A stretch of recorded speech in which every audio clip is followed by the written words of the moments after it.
From the headquarters of the American Radio Relay League in Newington, Connecticut, this is ARRL Audio News for Friday, March 31st, 2017. This program is produced by the ARRL, the National Association for Amateur Radio, and features news highlights compiled from the ARRL letter, found on the web at arrl.org. I'm Sean Kutzko, KX9X. And I'm your co-host, Carla Pereira. In this week's report, the FCC issues amateur radio service rules for 630 and 2200 meters. The Netherlands realigns their 5 megahertz amateur radio privileges to conform with WRC 15. And talks continue of the possible reactivation of the 4U1 UN United Nations club station. Those stories and others, plus Bruce Page, KK5DO, with this week's satellite update, all coming up now. Hi, I'm ARRL member Phil Temples, K9HI of Watertown, Massachusetts, and you're listening to ARRL Audio News.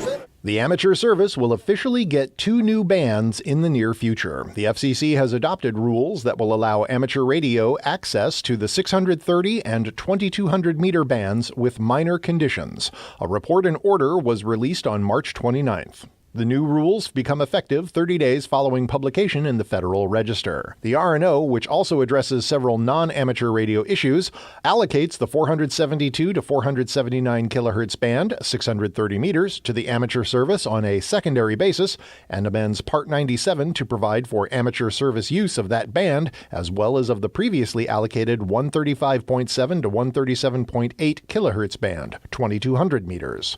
The ARRL also amends Part 80 rules to authorize radio buoy operations in the 1900 to 2000 kilohertz band under a ship station license. It's a big win for the amateur community and the ARRL, said ARRL CEO Tom Gallagher, NY2RF. We are excited by the FCC's action to authorize additional amateur radio access on the medium frequency and low frequency spectrum. The FCC said the amateur radio service rules it has adopted for 630 and 2200 meters allow for coexistence with power line carrier or PLC systems that use these bands. Utilities have opposed amateur radio use of the spectrum, fearing interference to unlicensed Part 15 PLC systems used to manage the power grid. Amateurs operating on 472 to 479 kilohertz would be permitted a maximum EIRP of 5 watts, except in some parts of Alaska. Amateurs operating on 2200 meters can run up to 1 watt EIRP. The FCC also placed a 60-meter above-ground level height limit on transmitting antennas used on 630 and 2200 meters. Permissible modes would include CW, RTTY, data, phone, and image. Automatically controlled stations would be permitted to operate in the bands. More information on this developing story will be available soon on the ARRL website.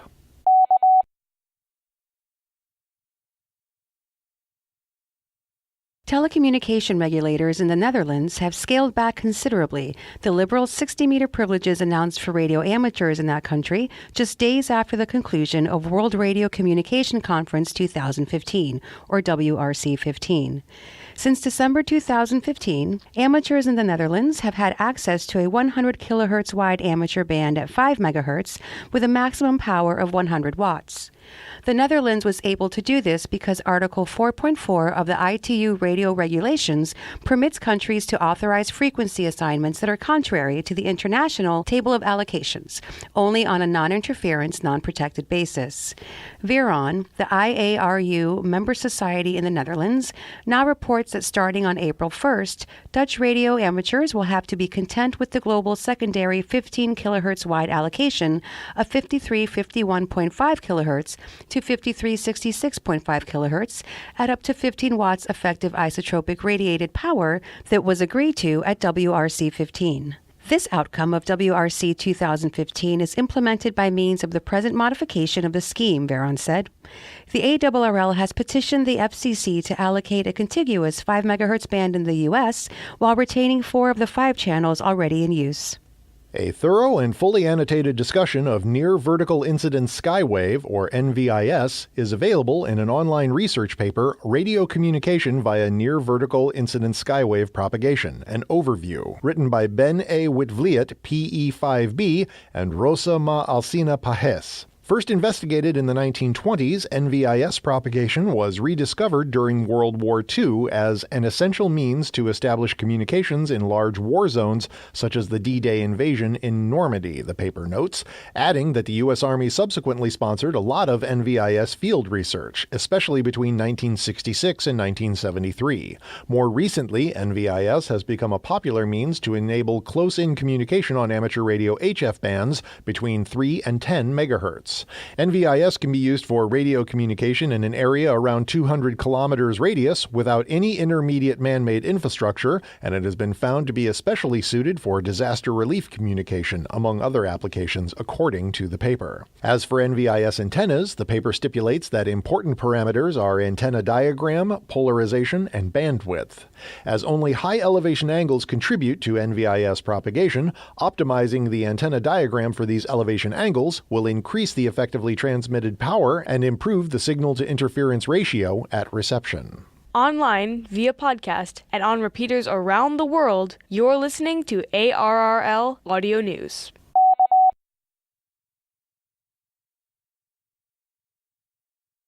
Now, with this week's satellite update, here's Bruce Page, KK5DO. ITF-2 was launched from the ISS and is operational as of March 25th.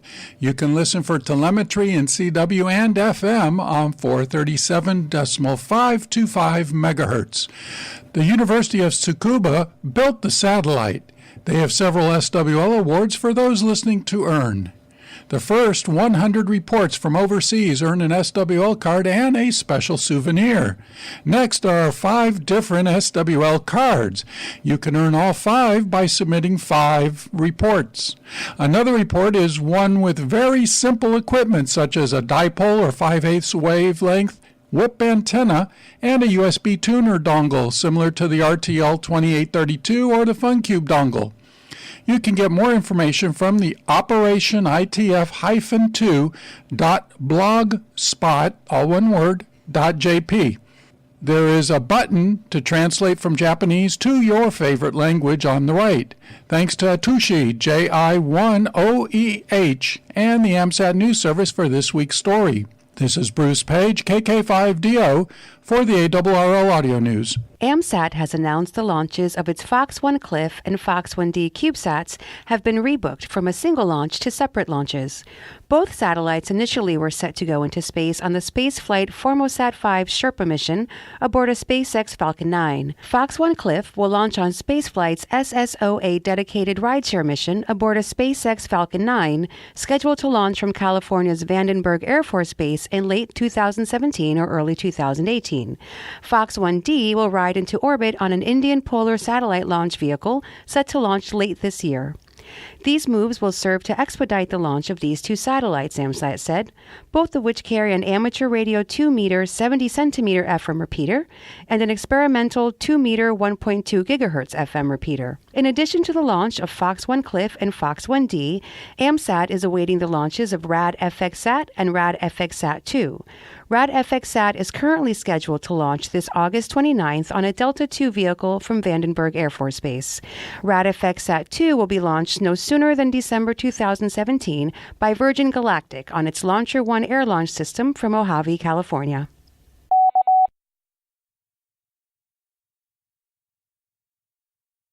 Speech equalization, compression, and processing is the topic of the just-released episode of the ARRL The Doctor Is In podcast. Sponsored by DX Engineering, ARRL The Doctor Is In is an informative discussion of all things technical. Listen on your computer, tablet, or smartphone, whenever and wherever you like. Every 2 weeks, your host, QST Editor-in-Chief Steve Ford, WB8IMY, and the doctor himself, Joel Hallis, W1ZR, will discuss a broad range of technical topics.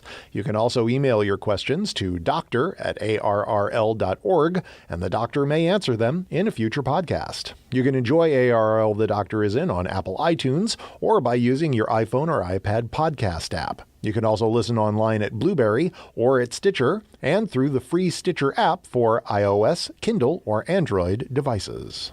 ARRL is accepting applications for Summer 2017 Teachers Institute on Wireless Technology sessions until May 1st. This summer's sessions will be held in Dayton, Ohio, hosted by the Dayton Amateur Radio Association, and at ARRL headquarters in Newington, Connecticut. Past participants who have completed the introductory TI-1 course may consider signing up for the advanced TI-2 session on remote sensing and data gathering. These expenses-paid intensive professional development opportunities offer educators training and resources to explore wireless technology in the classroom using amateur radio. TI-1 ARRL Teachers Institute sessions will take place July 17th through 21st in Dayton, Ohio, and July 24th through 28th at ARRL headquarters in Connecticut. One TI-2 session will be held July 10th through 13th at ARRL headquarters. An article in the March issue of QST includes the schedule and descriptions of offerings. The article Amateur Radio in the STEM Classroom in the April 2016 issue of Tech Directions discusses how 4 Teachers Institute graduates employ amateur radio in their classrooms. More information is available on the ARRL website. Hi, I'm ARRL member Stephanie Shooks, N8WSU of Black Lake, Ohio, and you're listening to ARRL Audio News.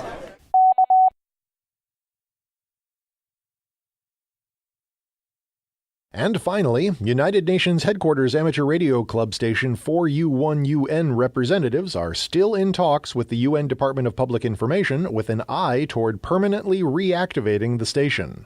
Although within the geographical confines of New York City, 4U1UN qualifies as a separate DXCC entity. Hopefully we'll have an opportunity to plead our case to the new administration as well. Keep your fingers crossed, said a post this week on the club's Facebook page. 4U1UN might be back on the air soon, it said. Earlier in March, the club alerted its Facebook page visitors to reports that a pirate identifying itself as 4U1UN was operating on RTTY. The station was on the air for real in 2015. To commemorate the UN's 70th anniversary that fall, 4U1UN operated as 4U70UN from a station set up at a ground-level garden area within the UN headquarters complex. Unlike 4U1ITU at International Telecommunication Union headquarters in Geneva, 4U1UN is typically not open for guest operation, but is intended for recreational use by the UN headquarters staff. Max de Henseler, HB9RS, Silent Key, spearheaded the effort that resulted in the approval of a specially designated UN headquarters amateur radio station, 4U1UN, in early 1978. An amateur radio station under the call sign K2UN had operated previously from the UN building. The 4U1UN United Nations headquarters station was dismantled in 2010 due to extensive renovation of the Secretariat building. Security concerns and logistics have since stood in the way of its returning to the air. All antennas have been removed from the roof and equipment has been packed away. Options reported to be under consideration have included controlling the station remotely, putting the station on the ground floor and running some 400 to 500 feet of feed line to the top of the building, or moving the station to another sovereign UN building. And that concludes ARRL Audio News for this week. Our thanks to all contributors to this week's report. ARRL Audio News is produced by the American Radio Relay League, the National Association for Amateur Radio. For more information on amateur radio or the ARRL, visit us on the web at arrl.org. You can also find us on Facebook, Twitter, and Instagram by searching for ARRL. If you have a question or comment about audio news, email us at audionews@arrl.org. This program is copyright 2017 ARRL, all rights reserved. Until next week, I'm Carla Pereira. And I'm Sean Kutzko, KX9X 73, and thanks for listening.